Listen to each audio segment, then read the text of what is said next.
We went on a 9-day tour. I normally go about every other year. And so there was 53 of us. This was my 10th time leading a tour. And everything was going pretty well. The first 4 or 5 days, or the first 4 days were just perfect. And then Saturday morning, we woke up at the hotel we were up in the Golan Heights area, and we got a report about missiles and missile attacks, which is kind of a normal thing, unfortunately, in Israel. And in the Middle East, there's just so much tension all the time. And so we kind of thought, well, this is something, but it won't necessarily be, anything that's going to disrupt our trip. Well, as the hours went on, it just reports were really, really bad. And we had already planned that day to go down south towards Jerusalem. So we're making our way down south, and everything is closed. People were kind of scattered. We're getting report after report that no, this isn't just a few missiles. This is 5,000 missiles, and then there's gliders and people crossing the border, and the Iron Dome is not doing what it normally does. And so we were now in the process of we need to get to our hotel in Jerusalem and just kind of hunker down. And so that's really what we did for the 72, 96 hours, trying to just figure out how am I going to get my people out of the country. And so we did everything, because I had 53 on in the group with me, but 8 of them booked their own travel, and all of them had their flights canceled on them.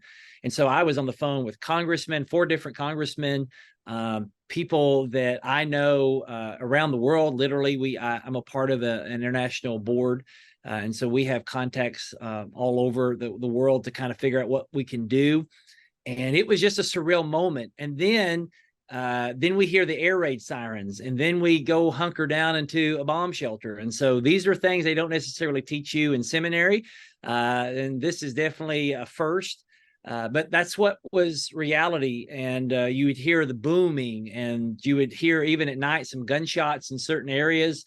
And it was kind of a very unnerving experience for some, of us. But then all of a sudden, we just kind of had this instant calm, and we were just trusting that God had this whole thing under control, and that he was going to take care of us. And so we made some plans. We actually had 4 options to get out of the country. The first option was to take our flight, which was on the Israeli airline El Al.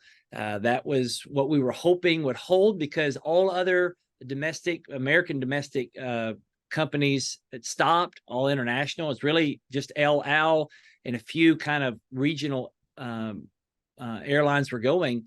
And so we had multiple options. We were talking with congressmen to help us maybe do this particular way out, or I was with my contacts of driving to the Jordanian border, and I had already arranged transportation to get us to Amman. And so we had all these different things. Finally, we get on the plane.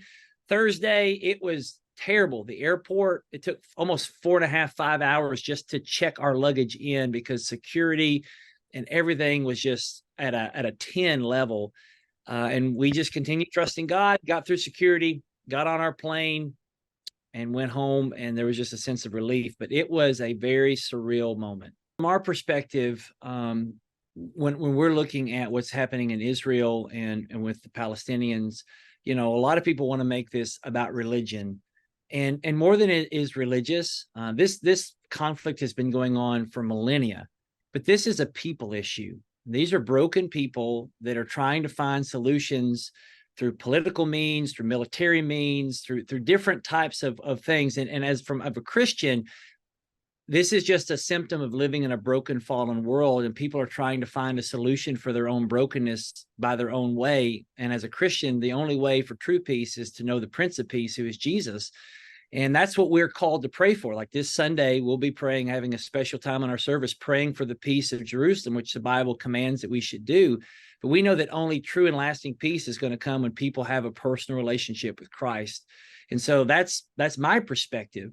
But that's what's going on here. This is a conflict that's been going on for years and years and years. And we believe that Jesus came to make that peace possible. And our prayer is that through this moment of crisis is that people would turn to him. And we're going to pray for that, because we truly believe that God has the power to do whatever he wants to do, even in this moment of crisis. But we also don't want to take for granted just the pain.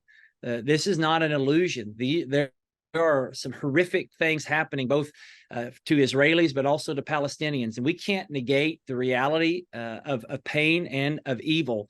And so our way of just dealing with that is to pray for them, but also to point them to someone who came to destroy evil and can give them the peace that their life is desperately needing. Our church is partnered with churches literally around the world, and we're part of an organization called Send Relief. And we already have people on the front line that are going to be doing humanitarian aid. Once there's opportunities to find tangible ways to give relief to people, we're going to be a part of that. Our church is financially going to be committed to helping, not just, hey, we're praying for you, but we want to be a part of the solution. And we're also going to be just really seeking opportunities here in America. How can we even reconcile? Because as you're seeing, there's a lot of unrest in America and a divide between Jewish, Israeli, and Palestinians. I mean, you're seeing report after report after report of protest, of rallies, and we want to bring peace here, but we also want to do stuff there. And this is an ongoing thing. And unfortunately, what I know, because I've traveled quite a bit, that what's happening in Israel now with war is more of a normalcy than most of us in America understand. When you go to other countries, and you know, I've gone to a lot of very tough places in the Middle East, and you see just the normal life for people is a potential of war, a potential of a missile, a potential of living without food, electricity, or running water. Those are normal things for a lot of people in the world. And so our church has been and will continue being on the front line of how can we tangibly help those who are in need, especially people in Israel. And I just want to reiterate, we truly believe, and the whole time we were in that situation, that God had this. And this trip grew our faith and allowed us to experience what a lot of people in the world experience, suffering at this level, but it was so nominal compared to really what's happening in southern Israel right now.